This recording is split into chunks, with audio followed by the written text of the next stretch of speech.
Bismillahirrahmanirrahim. Assalamualaikum warahmatullahi wabarakatuh. Selamat pagi semua, salam sejahtera bagi kita semua. Pada pertemuan kita pada pagi hari ini, kita akan melakukan latihan soal dan pembahasan sebagai bekal kalian dalam menghadapi ulangan harian. Tujuannya apa? Tujuannya agar kalian lebih terlatih menghadapi soal-soal dan lancar dalam mengerjakan soal ikatan kimia meliputi ikatan ion, ikatan kovalen, ikatan logam, dan kepolaran senyawa. Oke, langsung saja kita menuju soal yang pertama. Nomor pertama, diketahui perubahan konfigurasi elektron unsur tidak stabil yang sesuai dengan teori oktet adalah, di sini diketahui ada nomor atom, diketahui elektron valensi, ada kecenderungan dalam membentuk ikatan kimia, dan bentuk konfigurasi elektron stabil.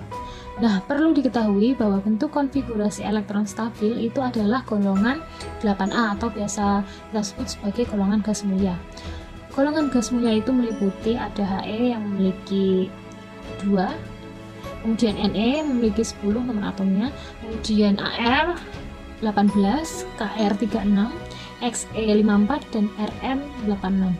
Oke, langsung saja kita menuju ke opsi A. Opsi A ada nomor atomnya 11, elektron valensinya ada 1. Nah, kita buktikan melalui konfigurasi elektron. Konfigurasi elektronnya yaitu 2, 8, 1, sehingga elektron valensinya itu adalah 1. Jika elektron valensinya 1, itu akan cenderung untuk melepas elektron. Nah, perlu diketahui bahwa kalau elektron valensinya itu lebih dari 4, itu akan cenderung untuk menarik elektron. Kalau elektron valensinya itu kurang dari 4, nah cenderung untuk melepaskan elektron. Nah, di sini opsi A ada 1, sehingga melepas 1 elektron ya. Nah, pada opsi A itu menarik, jadi sudah salah. Oke, opsi A buang. Kemudian ada opsi B, nomor atomnya adalah 13 dan elektron valensinya adalah 3. Kita buktikan elektron valensinya ada 2, 8, 3. Nah, benar ya, elektron valensinya itu ada 3. Nah, kalau elektron valensinya 3 itu akan menarik elektron. Di opsi B tulisannya menarik, padahal kalau 3 itu ada melepas elektron. Jadi opsi B ini salah ya. Oke, kemudian kita lanjut ke opsi C. Nomor atomnya 20, sehingga konfigurasi elektronnya ada 2, 8, 8, 2. Elektron valensinya ada 2, sudah benar pada C. Kemudian kecenderungannya adalah melepas 2 elektron. Nah, sudah benar ya. Kalau melepas 2 elektron, bentuk konfigurasi elektron stabilnya jadi berapa? 20 dikurangi 2, jadi 18. 18 tadi apa? 18 AR. Jadi opsi C ini benar. Jawabannya adalah opsi C. Kalau belum yakin, kita buktikan pada opsi D. Opsi D ada nomor atomnya ada 17, sehingga konfigurasi elektronnya ada 2, 8, dan 7. Sehingga elektron valensinya adalah 7. Sehingga elektron valensinya ada 7. Kalau 7 itu cenderung menarik apa melepas? Menarik ya, kurang 1 untuk menjadi oktet 8. Jadi ini salah yang D. Kemudian opsi E. Opsi E ada 8. Sehingga konfigurasi elektronnya adalah 2, 6. Nah, 6 ini supaya jadi 8 akan menarik 2 elektron untuk menjadi 8. Nah, ini kecenderungannya benar, tapi bentuk konfigurasi elektron stabilnya salah. Karena apa? Karena AR-nya ini 18, seharusnya kalau menarik 2 itu 8. Oke, kita lanjut untuk nomor 2. Diketahui beberapa unsur dengan konfigurasi elektron sebagai berikut.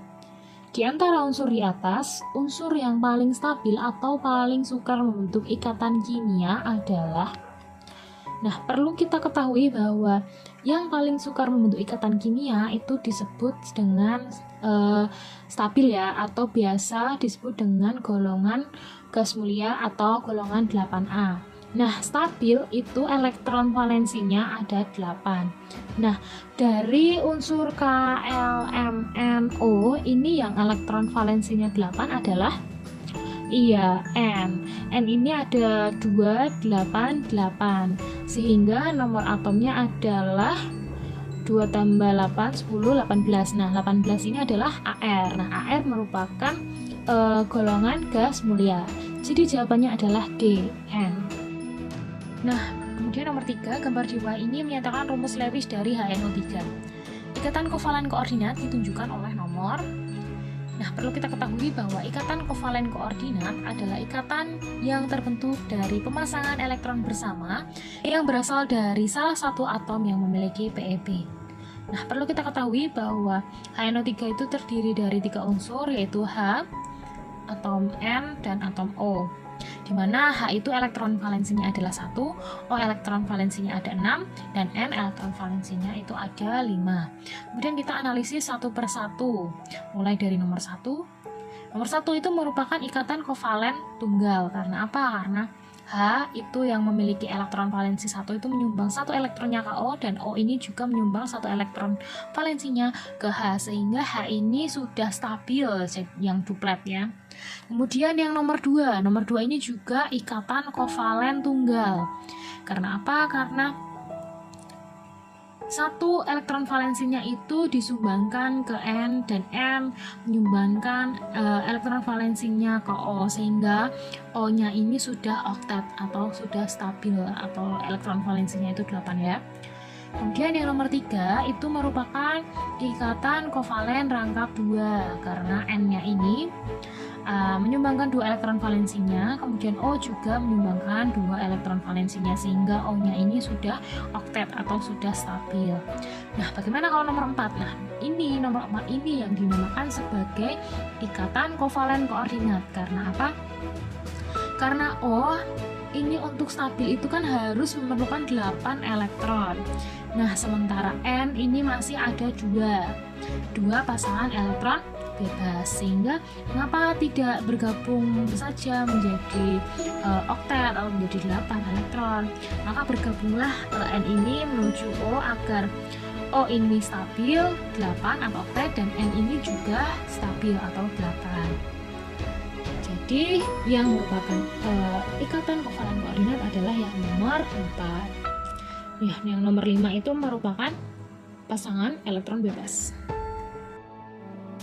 Oke, selanjutnya ada nomor 4, yaitu tabel berikut merupakan data beberapa unsur dengan keelektronegatifannya.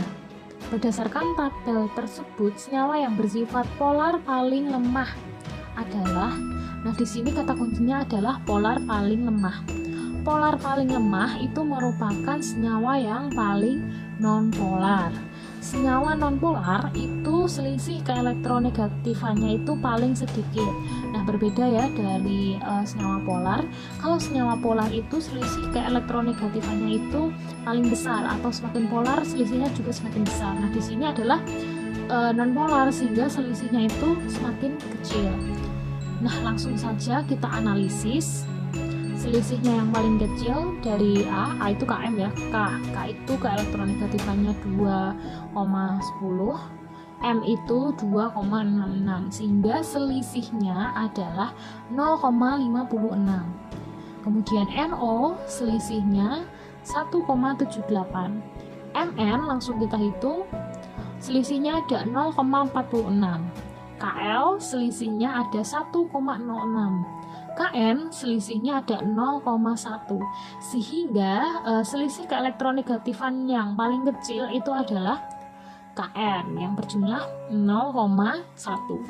Kemudian soal yang terakhir, yaitu perhatikan tabel berikut.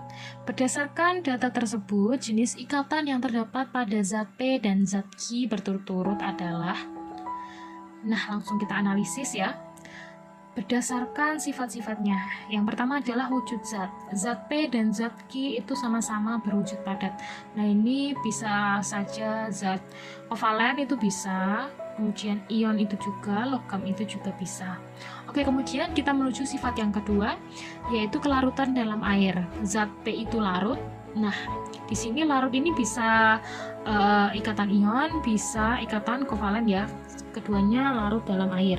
Kemudian zat Q itu tidak larut dalam air. Nah, tidak larut dalam air ini berarti ikatan kovalen nonpolar. Kemudian sifat yang ketiga yaitu daya hantar listrik dalam larutannya. Nah, zat P itu konduktor. Nah, ini juga bisa larutan ion, juga bisa kovalen polar ya di sini. Kalau zat Q isolator. berarti jelas, berarti ini adalah nonpolar. Berarti zat Q ini nonpolar ya. Nah, tinggal zat P ini antara ion atau polar. Kemudian kita menuju ke sifat yang terakhir yaitu titik leleh. Titik lelehnya itu 750 ya, 750 derajat Celcius termasuk tinggi. Nah, zat Q itu adalah -9, ini adalah nonpolar.